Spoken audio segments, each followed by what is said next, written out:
So let's talk about limerence as the dismissive avoidant attachment style.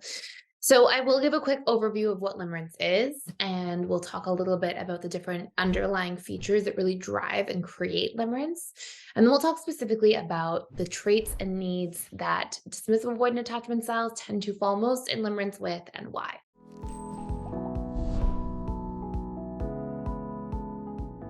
So, first and foremost, if you're not already familiar with limerence is essentially this unbridled infatuation that gets to the point of being more extreme. So it's not like you just have a lot of infatuation towards somebody and you're excited to see them or spend time with them or you're interested in getting to know them. It will actually be that you ruminate kind of obsessively about somebody. And this can cause disruptions in your eating habits, your sleep habits. It can cause you to have a difficult time focusing throughout the course of your day. And you may find as a general rule when it comes to limerence that when you're in this limerence state, you build this really, really rich fantasy world with the object of limerence or the person of limerence. And so you might have this really extreme longing, almost to the point of pain. You may actually fear rejection from the person because you're really enamored with the fantasy bond you built with that person, meaning all the ideas that you projected onto them about who they are and how your time would be together. And you may find you put them on this huge pedestal essentially.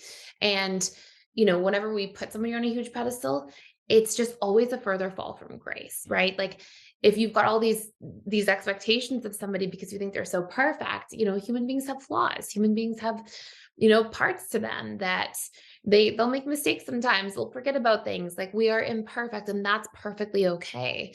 But when you have this object of limerence and you infatuate and idealize them, then obviously that can cause disruptions in the relationship dynamic later on. So there are three major traits that tend to actually drive limerence at a deep level. And these traits are number one, well, sorry, not traits, like features.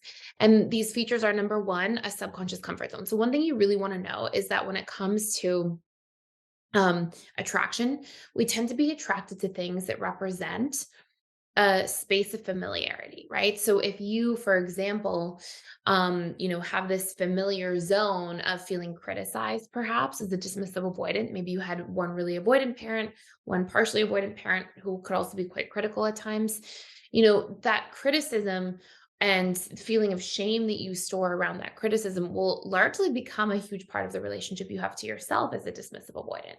So then you'll actually be attracted to more critical people, perhaps, because there's that dynamic. And you'll have that criticism and self shaming in the relationship to self if that was what was integrated into you.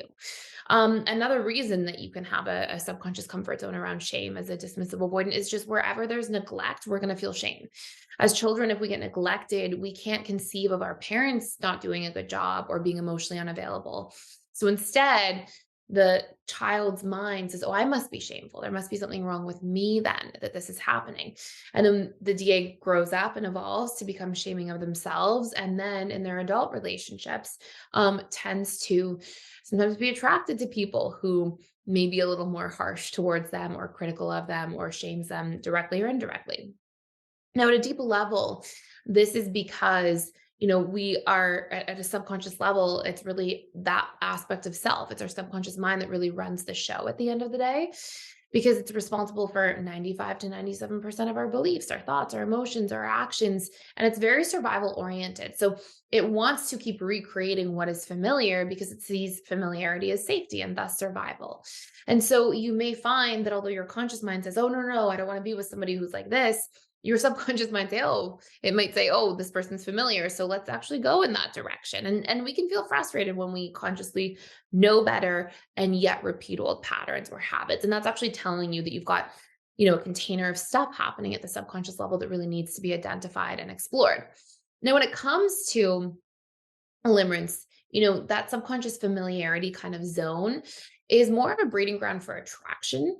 It's really the next two things that drive limerence more than anything else. And these are our traits and our needs.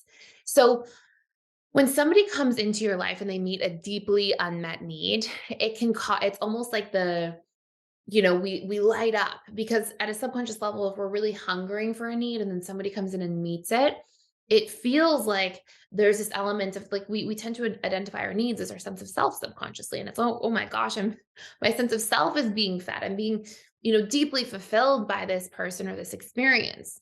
Now, when it comes to dismissive avoidance, some of the major needs we'll see that they are most likely to fall into limerence around are when they feel unconditionally accepted, when they feel really accepted, huge for dismissive avoidance.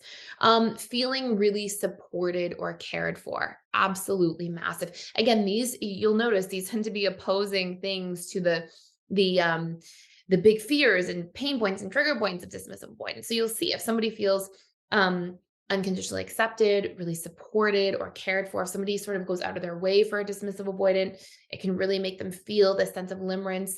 If somebody really deeply empathizes with a dismissive avoidant and makes them feel heard or understood, it can be absolutely massive for a dismissive avoidant.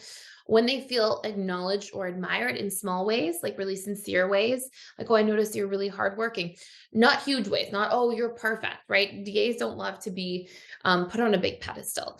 But when there's small acknowledgments or points of admiration, things like that, that can really draw somebody in.